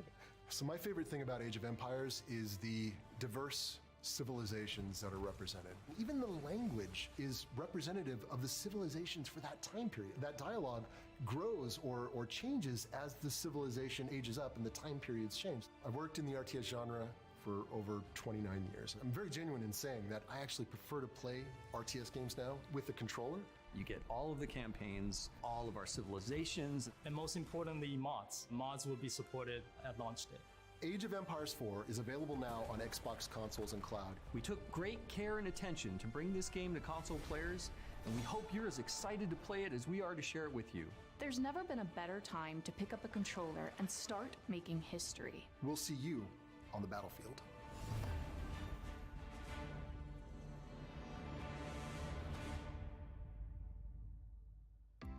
Well, we you just saw how it was made, I think maybe now it's time to play it for real on console, finally. But first, I'm going to ask you to head to Twitch chat for your chance to win a month of Xbox Game Pass Ultimate. So now, please everyone join me in welcoming Chris Rubio to the Xbox stage. Chris, how are you doing today? I am doing awesome. It's been a pretty good 24 hours, right? We had Age of Empires 4 Anniversary Edition Shadow drop yesterday onto Game Pass from Opening Night Live. I know it's been a short amount of time, but what has the reaction been like so far? It's been just overwhelmingly positive. I like that answer. That's what I was hoping you'd say. We met with, I've met with a lot of players that have come to our booth. They're like, wow, thank you for bringing it to console. We've been waiting a long time for this. Yep. People that have played it tell us, wow, that it's amazing how you even got it to work. What was the mad science behind that? What were you doing? A lot of magic and a lot of goodness went into it, but it's been a very, very awesome. The shadow drop was yeah, we do love a shadow drop, don't we? Right, well, we're going to be digging into all of that, but you are here to showcase everything what the team of World's Edge have been working on, and we're going to be doing a live gameplay segment for you all. So we're going to go through Skirmish, and before I do any of the nerdy questions in my head about how you've done it, I'm going to ask you some nerdy questions about what we're going to be looking at here. So what have you got set up for us? So today we'll be diving into Skirmish, but I want to walk players through a lot of the changes that we made. Yeah, you've heard us. If you watch the documentary, we literally rebuilt the front end and a lot of all of the tactical UI. We built it from the ground up, redesigned it so it would work incredibly well on the console. And so I would love to show that off to players and everything that we've done. The floor is all yours, my darling. Sweetness. So let's jump in. So this is for the Xbox, we created a brand new front end. And by the way, I love that I'm all the way back here, like 8 feet. Incredibly readable. So this is awesome. Very easy to navigate through our various menus that we created. Just can RB through everything. And again, still kind of it has a lot of the colors and flares that our PC version did, but again, redesigned so that you can couch play from almost 8 feet away, which is awesome. Let's just pause for a moment. At no point on the screen does it say Age of Empires, but I know what I'm looking at, and you've got an Xbox and controller in your hand. So there you go. It's awesome. Job done. So, we're going to go into single player today. Cara, na moral, eu queria a confirmação da nuvem, velho. Não tem a confirmação da nuvem. Não teve a confirmação da nuvem do Starfield ainda, cara. Eu não sei se eu teve eu não sei se teve na live do passado, né, ou quando eu saí, e se teve a confirmação da nuvem no Starfield, mano. Muito ruim, mano, muito zoado, velho. Porque, assim, na Steam, né, vai ter sim o Starfield por nuvem, né, você pode pagar R$256, até achei burrice, sendo que estaria no Game Pass, no Ultimate. Então eu acho muito suado isso, espero que realmente tenha alguma confirmação, mano, porque senão cabe. It's all about turtling the wonder in the base for me. That's how I go for it. So it's awesome. So we're going to be playing today. We got the English versus the French. Yep. Very tried and true classic matchup. Indeed.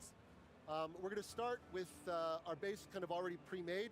And if players out there haven't checked it out, we've released Empire Wars, which is a kind of a really cool fast start in the game.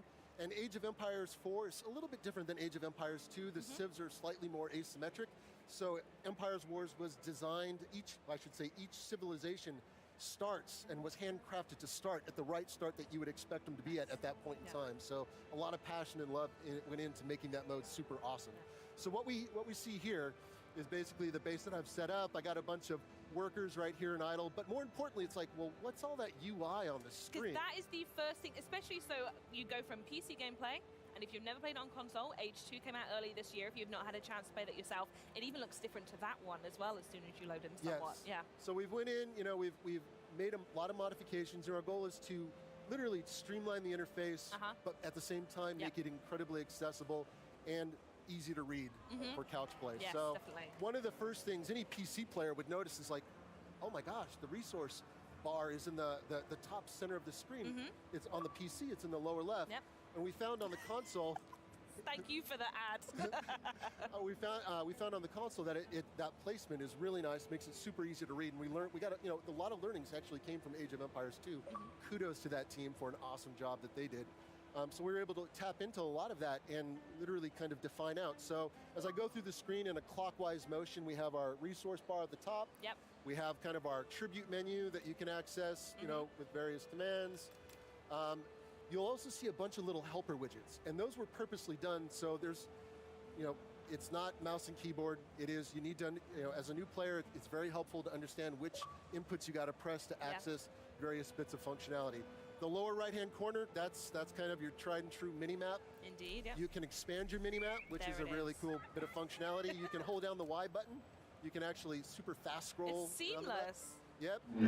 Caramba, Xbox, eu não quero saber de Age of Empires, cara. Eu quero saber do Starfield. Eu não quero saber se ele vai estar no Xcloud. Eu não tô nem aí pra Age of Empires, cara. Eu não gosto de jogo de estratégia, já falei, mano. Que raiva, desde o Facebook, mano. Que merda. Nossa, coisa importante, mano. Ah, será que o pessoal hypa mesmo Age of Empires, mano? De brincadeira, cara.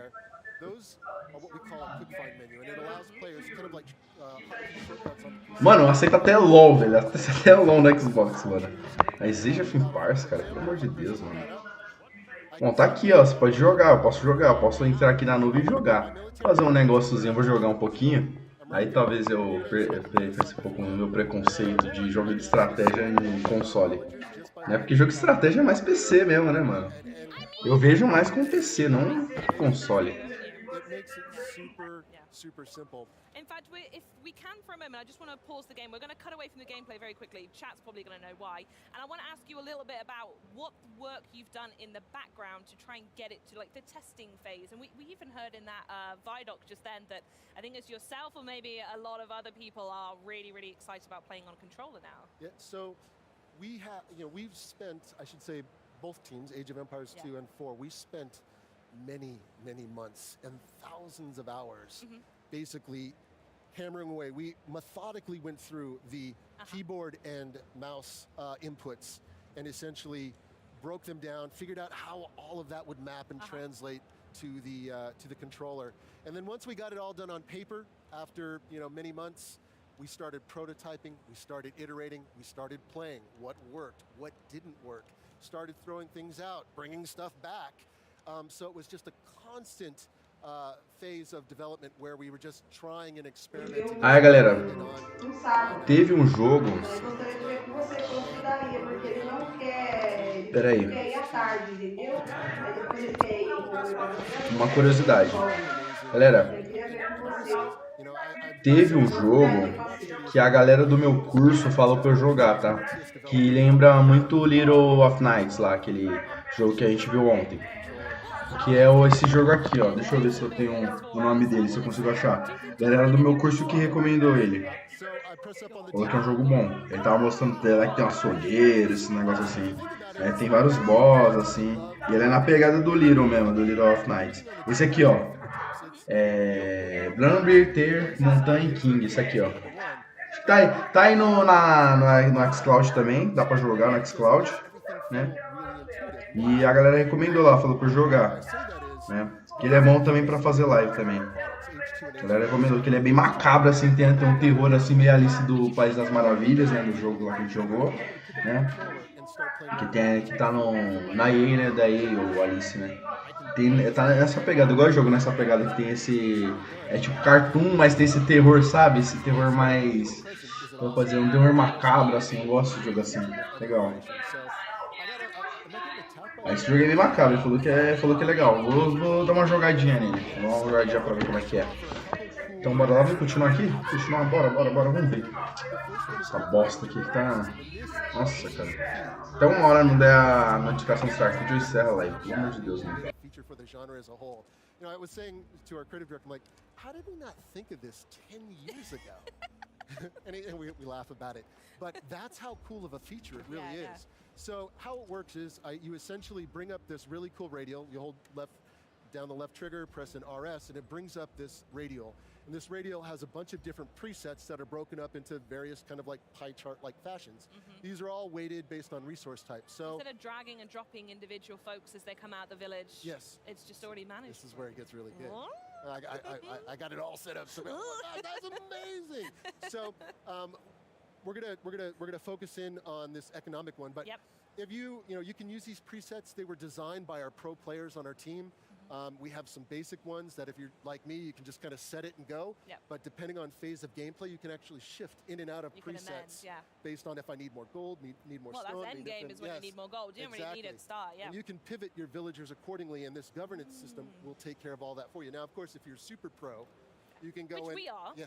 We are. You can go in and customize your own VPS settings. okay. So you have a custom setting for the pro players, or your average, individuals like myself, or your presets, which are more geared towards me. And let me show everybody how this works, because this is awesome. So I'm going to select the economic preset down here, very basic, straightforward. Click a button, and you watch all those idle villagers. Off they go. They're put to work. There you And let go. me show you an amazing pairing.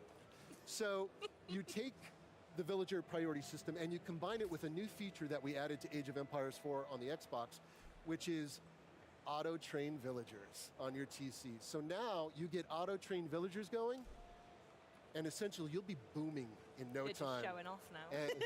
And it's awesome. So these features, made perfect sense to pair these two. Yeah. And anybody out there, try it out. You're gonna love it. Once you can't go back. I was playing the PC the other day, and we're working on PC, iterating and changing things. I'm like, I had so much wood. I'm like, why are my villagers collecting wood? I'm like, oh gosh, I forgot. I'm on the PC, not the console, and you got to manually go in and out. But people, players love that level of micro. So we want to make sure that we give player the agency to do either or. This system really helps bolster the console experience. So. And that's why we added it. And Age of Empires 2 was the first one to add it. We brought the system in. We've made some additional tunings to it to make it work even better. And over time, you're just going to see the system in the Age series just grow and grow and just become super. One more. Do we have time? Oh, of course we've got time. All the time in the world. So another feature that we added to Age of Empires Xbox was the ability to build anywhere you want without having to select a villager. This is key. So normally in the past, you had to select a villager and bring up the command bar. On the PC, it's in the bottom. Yep. I didn't show this earlier. Gosh darn it. And here, this is the build radial. So let me talk about it now. This is the build radial. And on the console, we've broken up the build features across 4 different categories. You have economy, defense, military, and age up. So, and I'll back out of that. Bring it back up again. And all of this is easily accessible through the D-pad.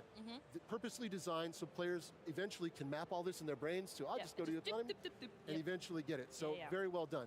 So with the site menu system, no longer do you have to select a villager. You can simply say, cursor over this resource pile, hit the right trigger, and it's going to bring up the right structure that you can place at that particular pile. And then the way that you've weighted the villagers to work, people will go build it, and then they'll go mine it. One villager will automatically be assigned, and it'll start building. And the great thing is, once this villager is done, the VPS system will capture that villager and put it back to work. Oh my days. So it's super awesome. And of course, that's with resource piles, so it's context sensitive, on demand. You can also cursor over the terrain, bring up the menu, go to your build system, and it brings up the villager radio. And at that point, say I want to build more military structures, simply select the military structure, build one, and it's going to select and off you go.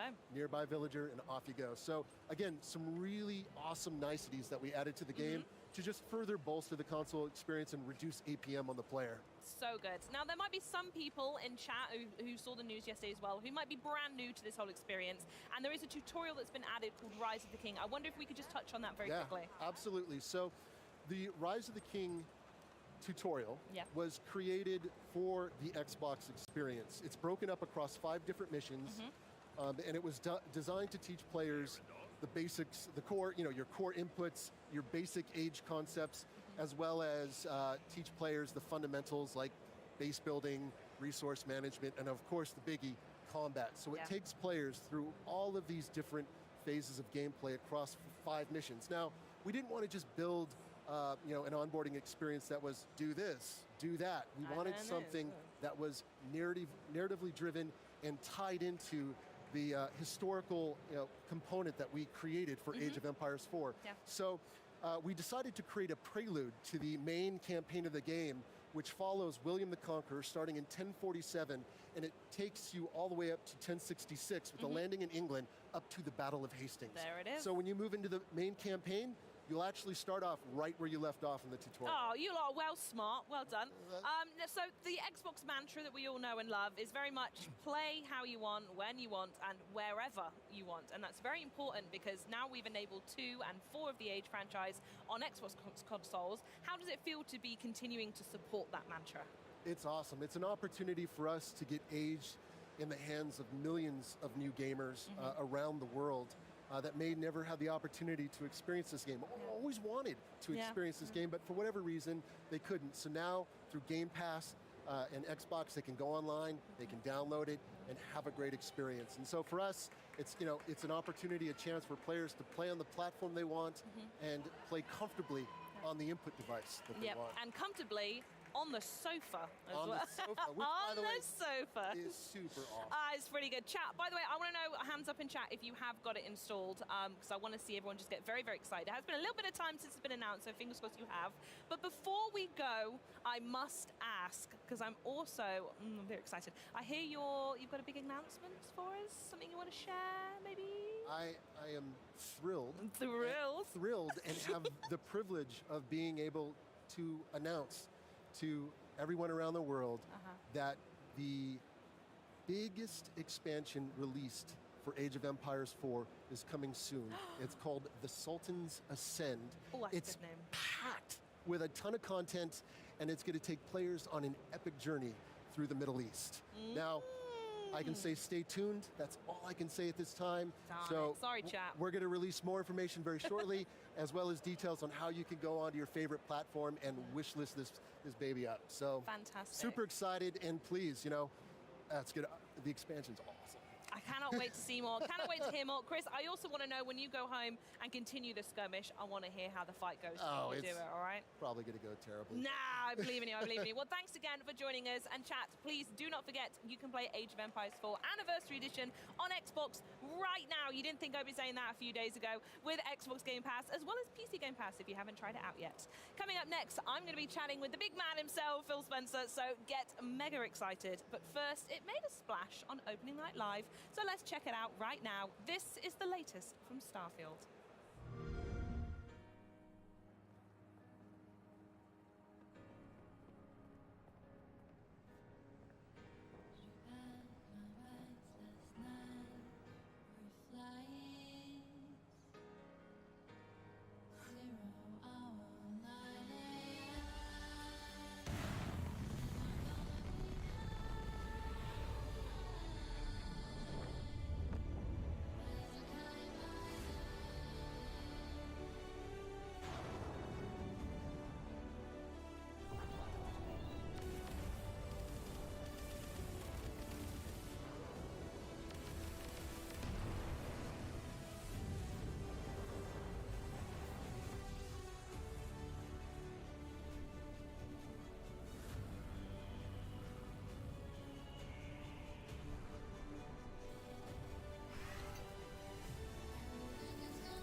Play it day one with Xbox Game Pass.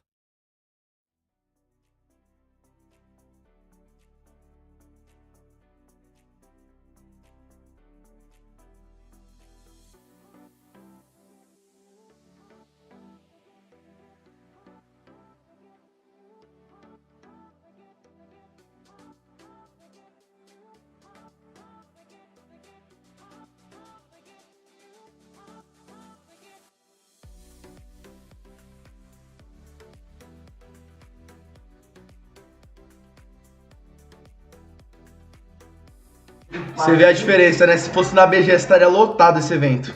Mas então a gente vê o Starfield aí, né? Mas não foi confirmado nada que ele vai estar no via Game Pass, né? Foi falado que tá no Game Pass. Vamos ver.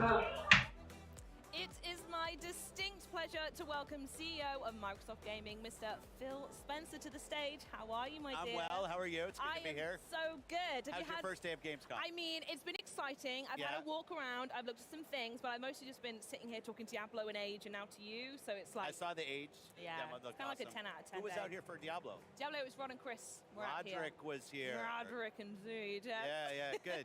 Good. Yeah, good vibes. I want to start by saying that the last time we were together, we were sat in the Bethesda London office planning to steal loads of stuff because we're loads of. Are we saying planning because we don't want people to know that we did? Yes, exactly. Well, you've said it now, so I was protecting us. I still have my stuff. Well, every time I talk to you, I always ask what you're playing. So I want to know what you're playing and why is it still Vampire Survivors? No. Well, I am playing Vampire Survivors, so I got all the achievements. Obviously, yeah. But now they have couch co-op, and I'm playing with my wife. My wife, Kelly, who doesn't play a ton of video games. Yep. So the fact that we can play couch co-op and she's enjoying it, like Eu achei que é até 2 horas, mas vai até as 1 mesmo, galera. Vai até as 1. Porque essa é a última apresentação, né? Vai falar do... O Phil Spencer vai falar agora, né? 20 minutos ele falando, vai dar bater 1 hora. Acho que isso é o evento. Caraca. Eu achava que seria 2 horas. Tava 2 horas lá antes. Eu acho que as outras coisas vai ser tipo só um pós-show, né? So Brotato's not on Xbox. I'll say yet, but I don't have any. Well, it would be great to get on Xbox. It's a Steam game. It's kind of like, let's say it's inspired by Vampire Survivors. Oh, I see. But you play as a you potato. Have a type. Yes, yeah, I'm very simple. I have a small brain, so one stick, move around. But it's a fun game. So I'm playing some Brotato. I just finished. What did I just finish last? Bramble. Have you played this game? No, I've had it recommended a bunch though. Yeah, it's because it's a nice short playthrough, isn't it? As well? But it's kind of a demented game. Like A it starts off game. demented. Yeah, it starts off very cute, Yeah. and you think, oh, like this is awesome, and then it like goes into some very crazy. Great game. Zags. Great game, but it's like some very dark. Let's just say dark places. I'll get it on the download queue. That Yeah. sounds great. Yeah, it's Wonderful. So we're going to focus on Gamescom now. We're going to stop flapping our gums and Okay. actually talk. Our in Gamescom, quite literally surrounded by Xbox fans. 50,000 square feet of Xbox booth. It's pretty good. And Biggest ever. This is the first time in a while you've stepped on it as well. So I want to know why it's so important that Xbox has showed up so big this year. Well, being here, being anywhere, but being in Europe with our customers, with players, with the creators that are here. I did a creator get together both last night, today, met with some partners. It's, you know, it's these moments where the industry comes together, where we can talk to each other, that the consumers can come in, the players can come in, put their hands on games. I just think it's critically important. Obviously, COVID messed up a bunch of things. That's in the rearview mirror. So when you had the opportunity this year to go big at Gamescom, we said, let's go. The other thing that's awesome in the booth is how much third-party support that's here, right? Like Ed Boon's games here, Mortal Kombat's here. We have the DLC for Cyberpunk's here. Like it's just awesome to see how many of our partners, Rod's games here, Diablo, how many of the third-party support on the floor. It's an important thing for us as a platform. And it's just nice to get reconnected back with the community here. And then Starfield over. I feel like I'm showing everyone over I can't see it. I can't see it. It's too small. Well, it is actually technically massive, to correct you there. And we're only a week away from early access. So how exciting is it seeing this game coming to Xbox, and we're so close now?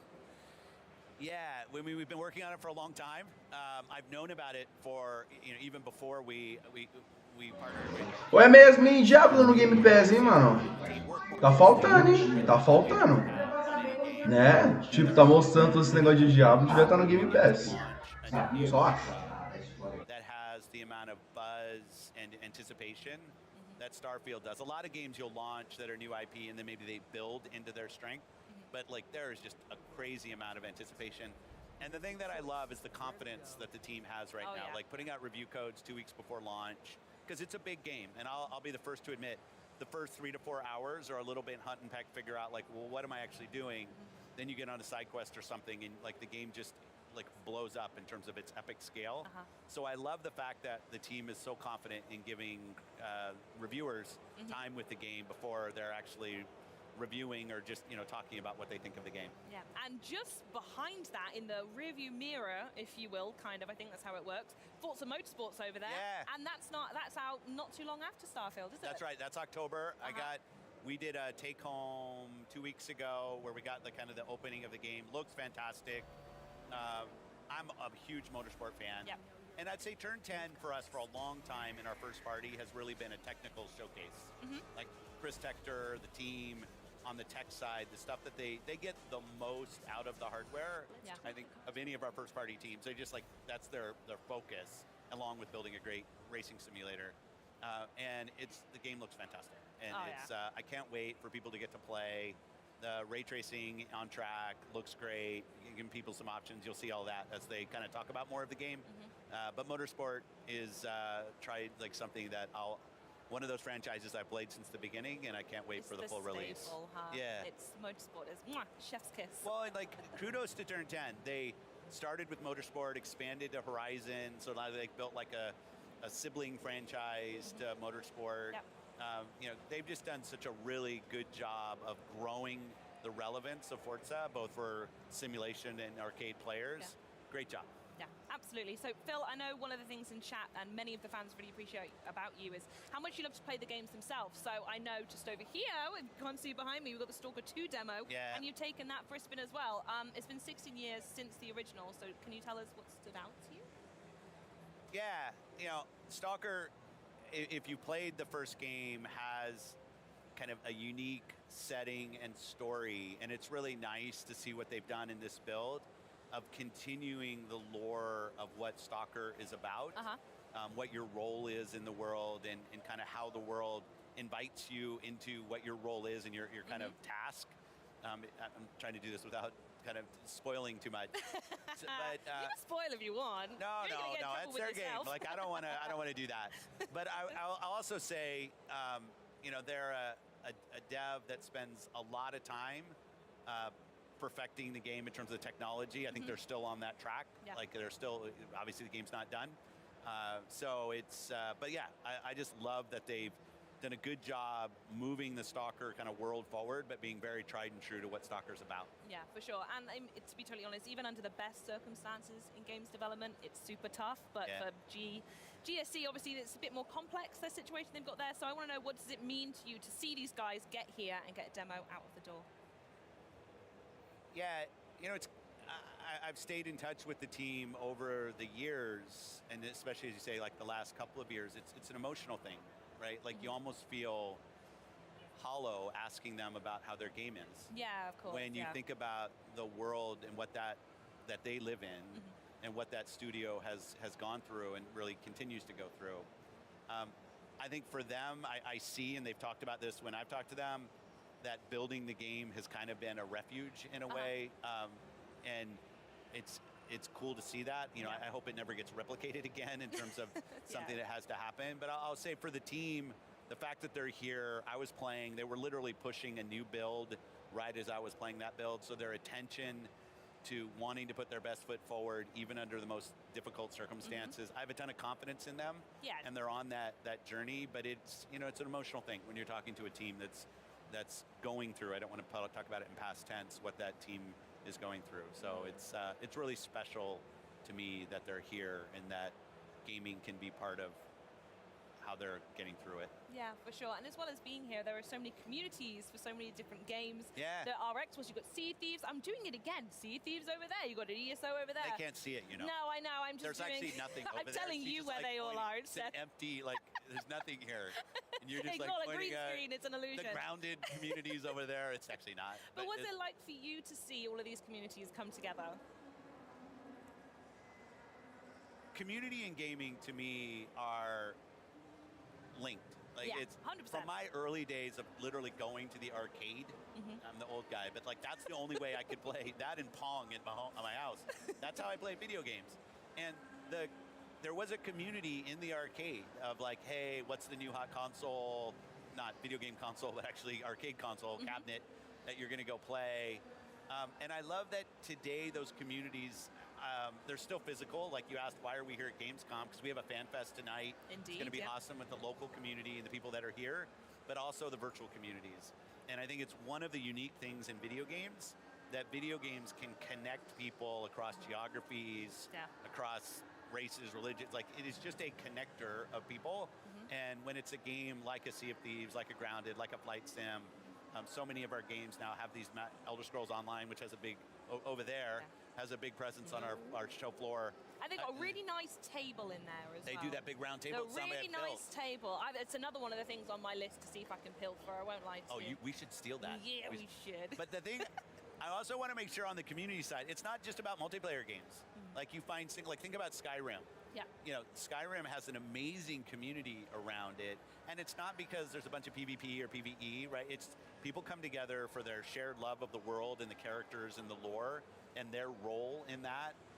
I just think that's a very special part of gaming, and it's a privilege, I guess, for us at Xbox to have some franchises that are a part of that. Yeah, absolutely. And this, what we're seeing here is, I think it fully opens to the public tomorrow and all. It's the sweatshop tomorrow. Oh yeah, this is going to really pop off then. In here, it's going to be warm. You got the good day to come and sit here. I'm here tomorrow. I'm here. Well, But like do people know? Like today is what, the press day, right? Is that what they call it? I don't know if that has an official name.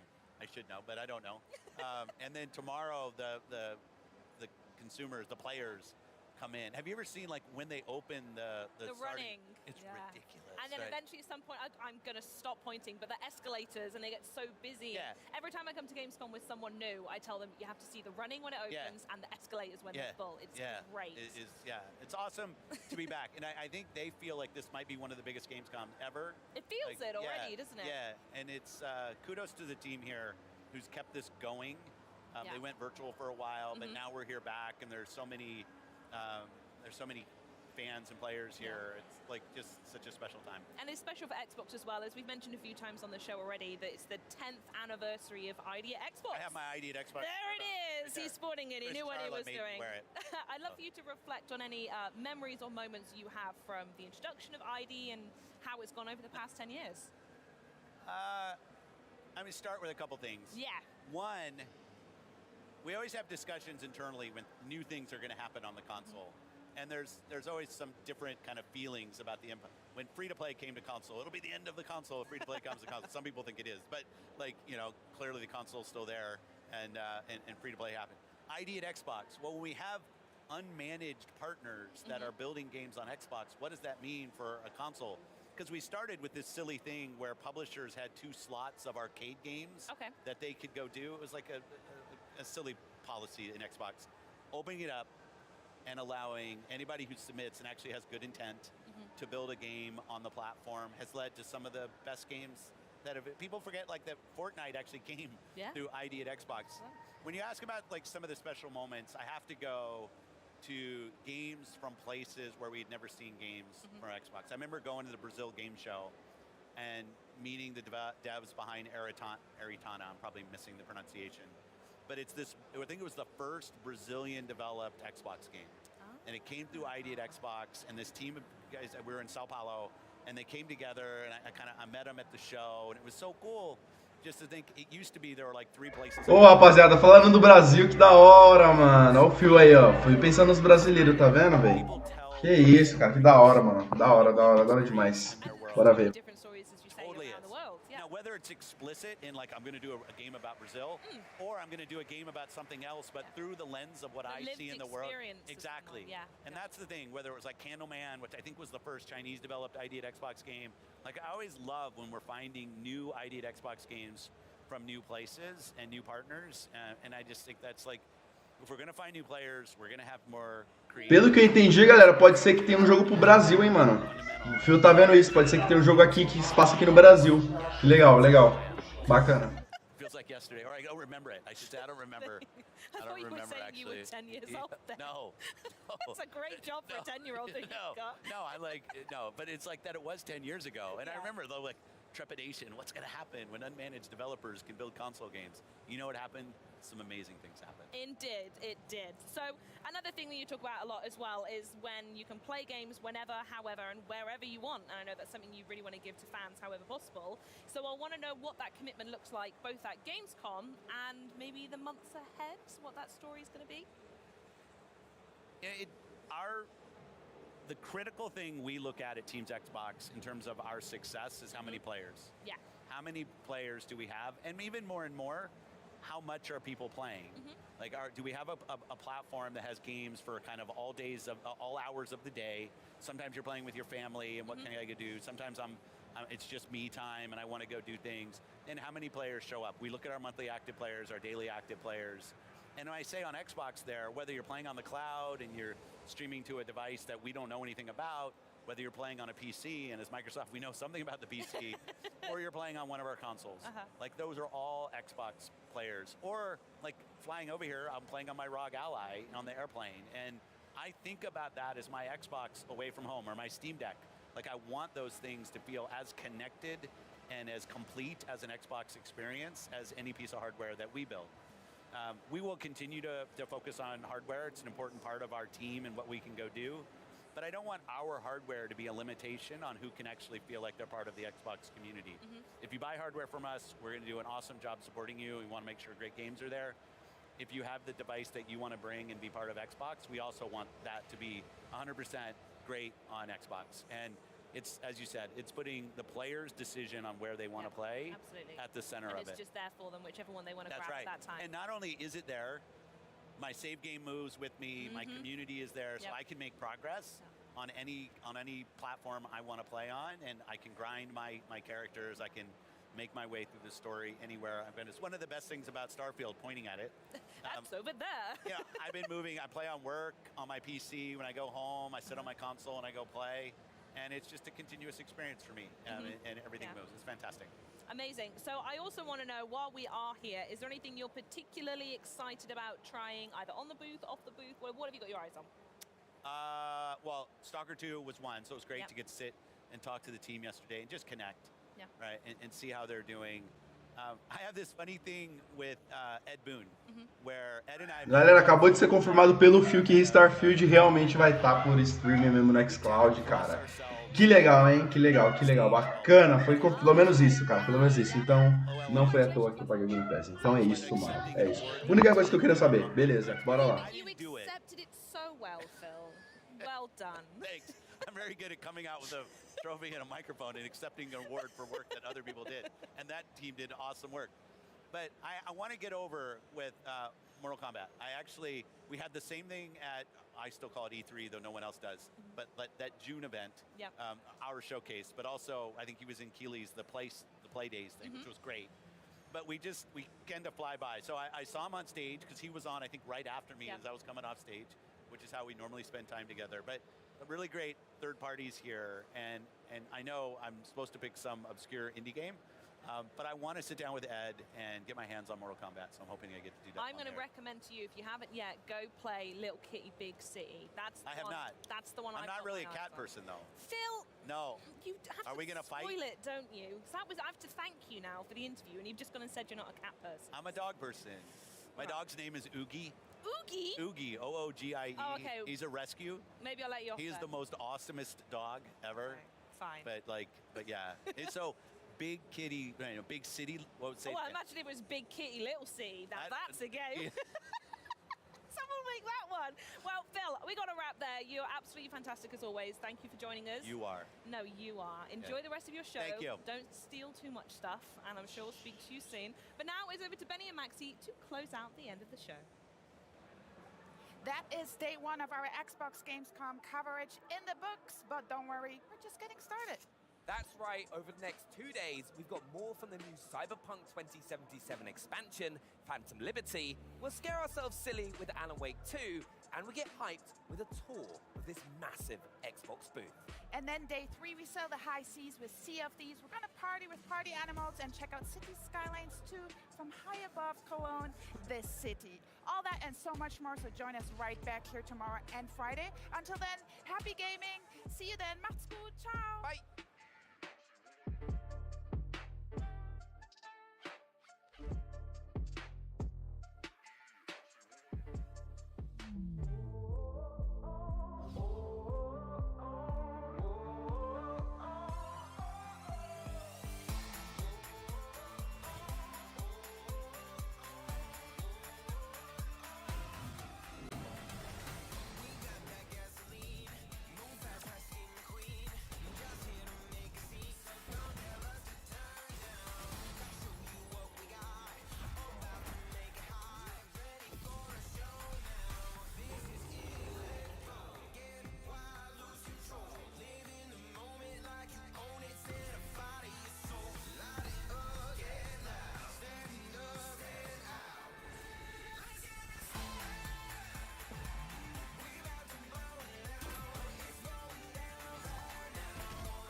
Bom, galera, terminado o evento, tá? A gente soube... O que a gente queria era saber se Starfield realmente vai estar por stream, né?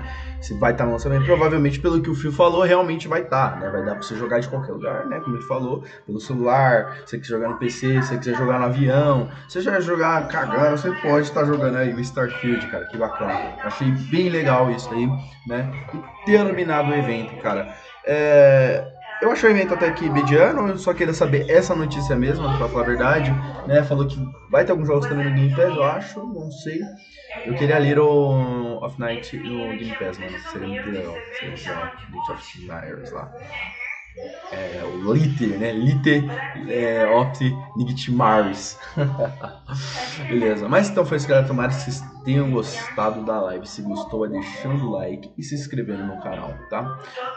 À noite vai ter Resident Evil 4 Remake. Agora eu não vou estar fazendo live, tá? Vou estar jogando um pouquinho agora no celular, né? Talvez eu jogue um pouquinho de Genshin, mas eu acho que eu não vou fazer live. No Xbox talvez, não sei, acho que não sei, mano, não sei, acho que eu não vou fazer live agora, se bem que o evento terminou cedo, né, dá pra fazer uma livezinha rapidinho. Mas é isso, galera, falou e fui, até a próxima live, tchau! Bora! Vai, Xbox!